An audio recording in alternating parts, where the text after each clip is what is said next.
No, this is not a fake or troll. I have found a method of playing the Nintendo Switch 2 without even owning one. There are some asterisks, but there's a chance you may not need to buy anything extra to get this to work. And what this means for not just the Switch 2, but the original Switch as well, could impact how we play these games online.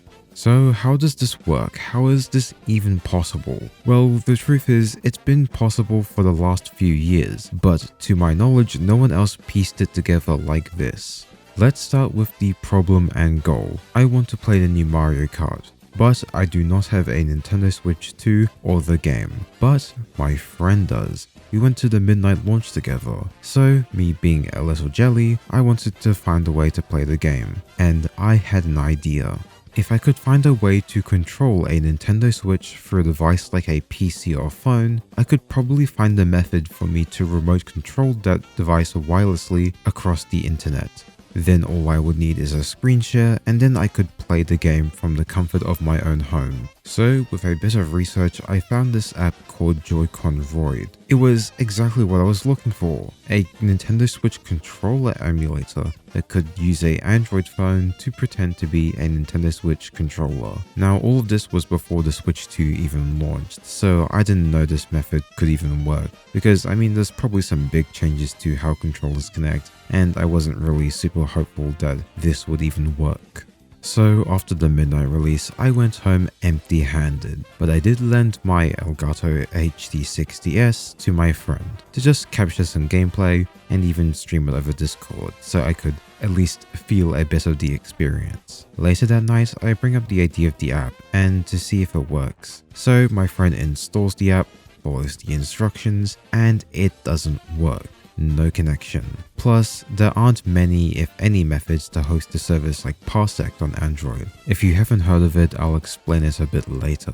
But I didn't want to give up, so I did what any sane person would do and looked through a mountain of GitHub repositories to find even sketchy methods of sending a controller input to a Switch. There was actually a surprising amount of these, but most of them haven't seen updates in years, so the chance there was a software update that potentially stopped them from working was high. Plus the requirement of having a mini computer like a Raspberry Pi or Arduino, which would pretend to be a wired controller. But my friend, who I will be referring to as Dippy from here, did not have anything like this, so it still didn't seem possible.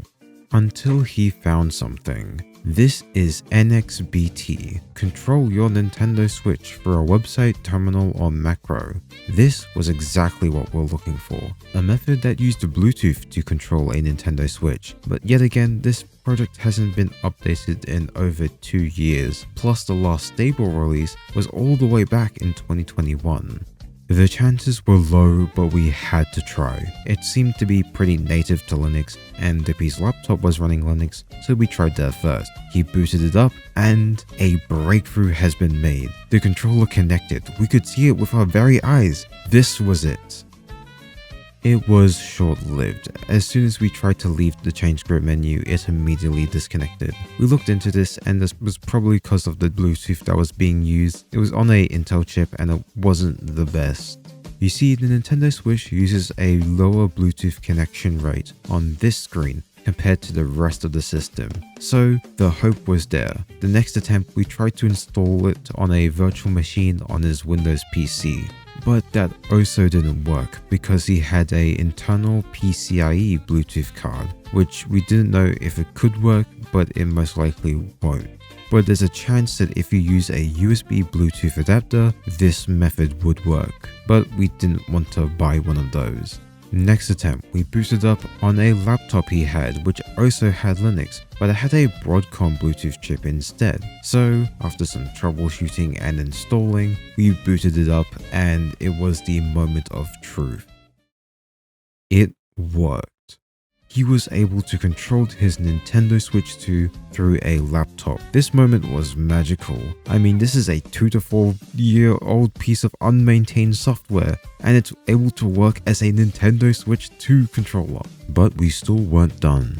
So the next step was to get me onto that laptop to control it. Fortunately, that's the easy part. I mean, you might have heard about parsecs already. It's kinda perfect for this, because it lets a controller be passed through to a friend's computer. It's made for local co-op games, and so it has pretty low latency. Speaking of which, I mean, we're already streaming through video, Bluetooth, and a whole bunch of other stuff. So I mean, it's probably going to be terrible anyways, so we're gonna give it a try. So we go to download parsec, and oh, you can't host on Linux. Come on, we're so close. We need to find a way, and it's way past midnight right now, so we're trying to find a way to an alternative. We need something to make me connect to his computer in a okay way. Then I remembered something. I got bored one time and was trying to make Fortnite run on my 3DS. Don't ask why. But it's the exact same type of thing I'm trying to do here. Remote control a device from another device on, well, a network. So found out it is the exact same program that I can use right now. It's called Moonlight. It's a open source remote game streaming software, and you can host on Linux. So this was it. All it was a lot of setting up and stuff, and we were able to link me in, and then I was in. Through a Discord captured live stream, I could see myself controlling his Switch with my controller. I was shaking. This is probably the most practical and useful thing I've been able to figure out like ever. And the kicker is, the latency was good. Like playable good. We switched from Discord to Parsec so we could try to get a lower latency stream, and it ended up being around 15 milliseconds to 20 milliseconds of visual latency, which isn't perfect, but it's still plenty enough to react to ramps and turns in Mario Kart. This is a game changer. There are so many implications that this opens up for, and it's not just letting me play Mario Kart, it lets any Switch 2 owner to play a game online with a friend for free, removing the requirement for a console, a copy of the game, and a Nintendo Switch Online. This also makes local multiplayer exclusive games to be playable online for the first time, like normal Mario Wonder, Kirby and the Forgotten Land, Snap Eclipse, and like so many more. Now they'll all be able to be played online. And the big next goal for all of this is to, add more players. Currently with the program it only supports one person, but if we could find a way to maybe get 3 more people, then 4 players could be playable online. So games like Mario Party.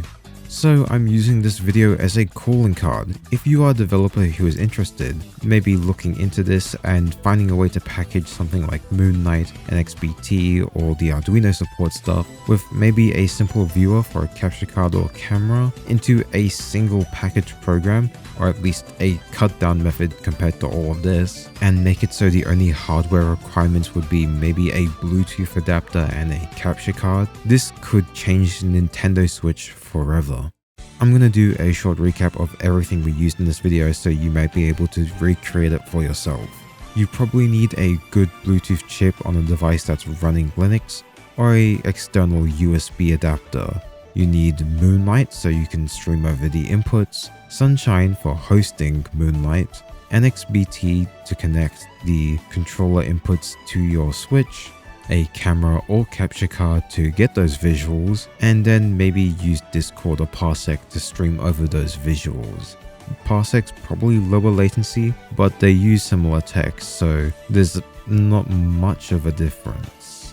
This has the potential to change how the Nintendo Switch and Nintendo Switch 2 is used. It lowers the requirement on spending to play with your friends. So if you own a Switch 2 and are willing to try all of this out, get a friend to play with you. Even with the shortcomings of maybe dropped inputs or slightly laggy displays, being able to experience these games for people who might not be invested in spending on these expensive consoles, or people who might not be able to afford a Nintendo Switch, is truly special. So with all of that, I'm gonna go play some Mario Kart World with Dippy. Shout out, of course. Thank you for tuning in, I'll see you around.